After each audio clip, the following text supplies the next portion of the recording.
Hi everyone. In previous session, we discussed about mesh analysis. Now, we discuss about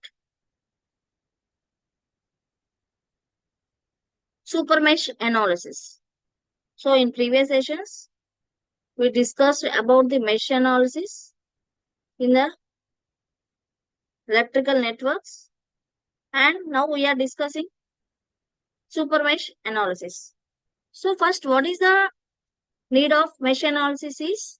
The mesh analysis is used to determine the unknown currents present in the given electrical network by applying the KVL around the loop. So, what is the difference between supermesh analysis and mesh analysis? So, supermesh analysis is applied whenever the meshes are sharing the common current source with other meshes and none of the contains the current source in the outer loop form the supermesh. So, the meshes that share a current source with other meshes and none of the contains a current source in the outer loop form the supermesh. A path around the supermesh does not pass through a current source. So the total number of equations required for the supermesh is equal number of meshes contained in the supermesh. So the total number of equations required for supermesh is equal number of the meshes containing in the supermesh. And supermesh requires one mesh current equation, that is KVL equation, and remaining mesh current equations are KCL equations.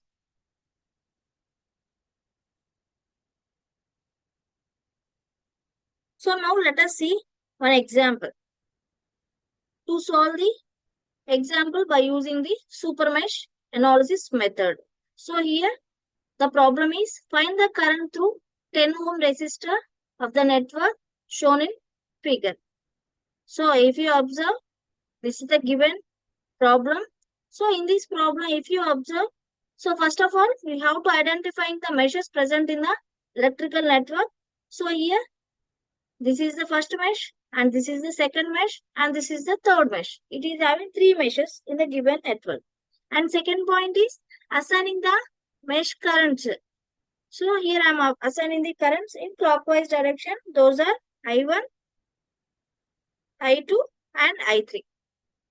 And if you observe the mesh 2 and mesh 3, both are having common current source, that is 4 amperes.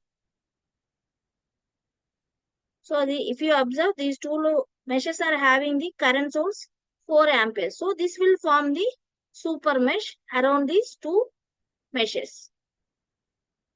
See here, and the number of equations to write the super mesh are the total number of meshes containing the super mesh. So it is having two meshes. So the total number of equations are 2, and one is obviously KVL, the mesh current equation, that is using the KVL, and another one is by using KCL, we can write the equation.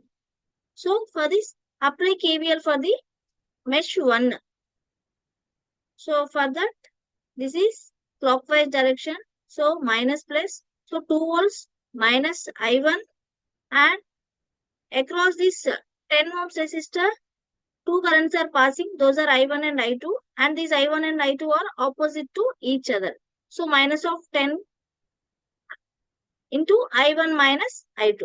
So the applying KVL to mesh 1, 2 minus of I1 minus of 10, I1 minus I2. This is the KVL for the mesh 1. And if you observe in the given problem, 2-3 meshes are having the current source 4 amperes. So since the meshes 2 and 3 contain the current source 4 amperes, these two meshes will form super mesh.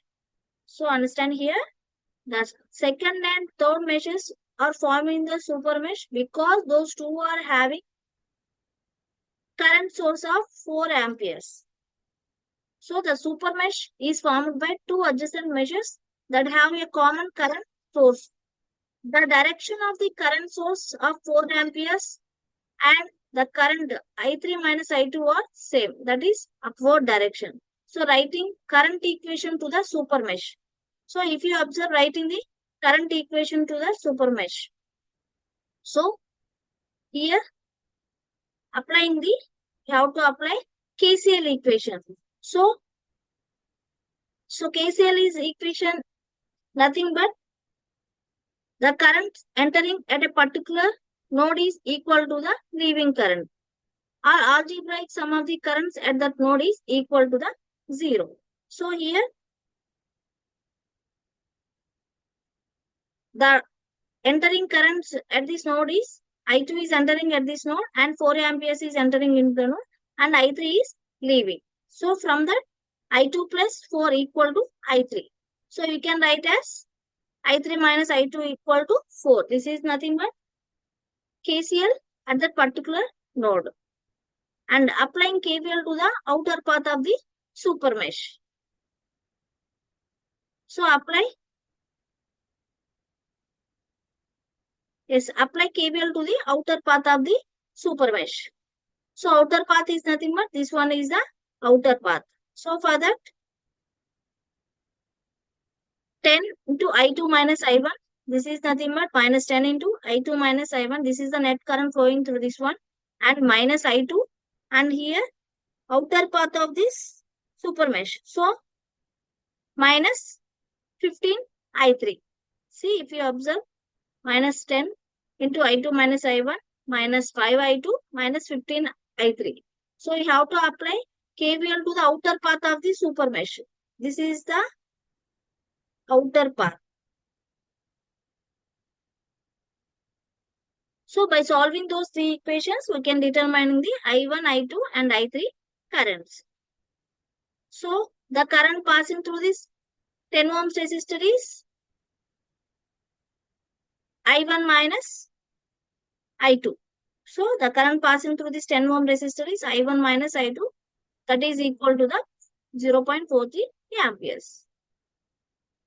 So here those three equations are solved by using the scientific calculator. Directly you can simplify those three equations by using the calculator and determine the I1, I2 and I3 values. So here you have to remember whenever the two meshes are having common current source, those will form the super mesh. And here for that super mesh, definitely we have to write one KCL equation at that node. So here the KCL equation is the entering currents are equal to the leaving current. I2 current is entering and 4 amperes is entering and I3 is leaving. And next write down the super mesh equation around the loop.